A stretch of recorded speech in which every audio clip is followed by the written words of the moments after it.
बिस्मिल्लाहिर्रहमानिर्रहीम। अमेजिंग इस्लाम के मुअज़्ज़ज़ दोस्तों, अस्सलामु अलैकुम। मैं हूं मोहम्मद अक्कास आबिद और आप देख रहे हैं अमेजिंग इस्लाम। दोस्तों, आज की इस वीडियो में हम जानेंगे कि कैसे हज़रत दाऊद अलैहिस्सलाम की कौम ने अल्लाह पाक की नाफरमानी की और उन पर अल्लाह पाक का अज़ाब नाज़िल हुआ और वो बंदरों की शक्लों में तब्दील हो गए।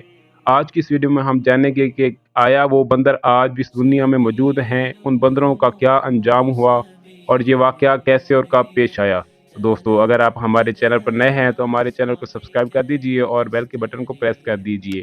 तो दोस्तों, बगैर किसी ताख़ीर व तमहीद के चलते हैं अपने आज के टॉपिक की तरफ। हज़रत दाऊद अलैहिस्सलाम की कौम के 70,000 आदमी उक़बा के पास समंदर के किनारे एला नामी गांव में रहते थे और ये लोग बड़ी फराखी और खुशहाली की ज़िंदगी बसर करते थे।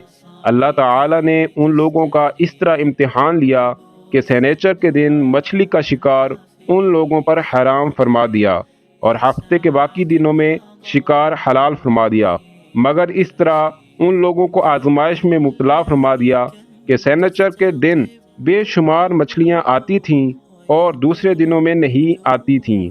तो शैतान ने उन लोगों को ये हीला बता दिया कि समंदर से कुछ नालियां निकाल कर खुश्की में चंद हौज बना लो और जब सनेचर के दिन उन नालियों के जरिए मछलियां हौज में आ जाएं तो नालियों का मुंह बंद कर दो और उस दिन शिकार न करो, बल्कि दूसरे दिन आसानी के साथ उन मछलियों को पकड़ लो। उन लोगों को ये शैतानी हीलाबाजी पसंद आ गई और उन लोगों ने ये नहीं सोचा कि जब मछलियां नालियों और हौज़ों में मुक़य्यद हो गईं तो यही उनका शिकार हो गया। तो सनेचर ही के दिन शिकार करना पाया गया जो कि उनके लिए हराम था। इस मौका पर उन यहूदियों के 3 गिरोह हो गए।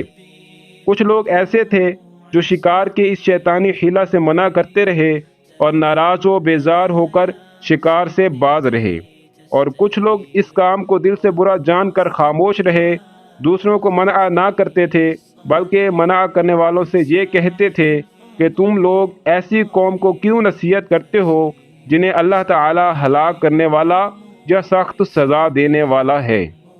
और कुछ वो सरकश और नाफरमान लोग थे जिन्होंने हुक्म खुदाबंदी की एलानिया मुखालफत की और शैतान की हीलाबाजी को मानकर सनेचर के दिन शिकार कर लिया और उन मछलियों को खाया और बेचा भी। जब नाफरमानों ने मना करने के बावजूद शिकार कर लिया तो मना करने वाली जमात ने कहा कि अब हम इन मासियतकारों से कोई मेल मिलाप न रखेंगे। चुनाचे उन लोगों ने गांव को तकसीम करके दरमियान में एक दीवार बना ली और आमदोरफ्त का एक अलग दरवाज़ा भी बना लिया। हज़रत दाऊद अलैहिस्सलाम ने गज़बनाक होकर शिकार करने वालों पर लानत फरमा दी। इसका असर ये हुआ कि एक दिन खताकारों में से कोई बाहर नहीं निकला, तो उन्हें देखने के लिए कुछ लोग दीवार पर चढ़ गए तो क्या देखा कि वो सब बंदरों की सूरत में मसख हो गए हैं। आप लोग उन मुजरमों का दरवाज़ा खोलकर अंदर दाखिल हुए तो वो बंदर अपने रिश्तेदारों को पहचानते थे और उनके पास आकर उनके कपड़ों को सूंघते थे और ज़ारो कतार रोते थे, मगर लोग उन बंदर बन जाने वालों को नहीं पहचानते थे। उन बंदर बन जाने वालों की तादाद 12,000 थी। ये सब 3 दिन तक जिंदा रहे और इस दरमियान में कुछ भी खा पी न सके, बल्कि यूं ही भूखे प्यासे सब के सब हलाक हो गए। शिकार से मना करने वाला गिरोह हलाकत से सलामत रहा और सही कौल ये है कि दिल से बुरा जानकर खामोश रहने वालों को भी अल्लाह ताला ने हलाकत से बचा लिया।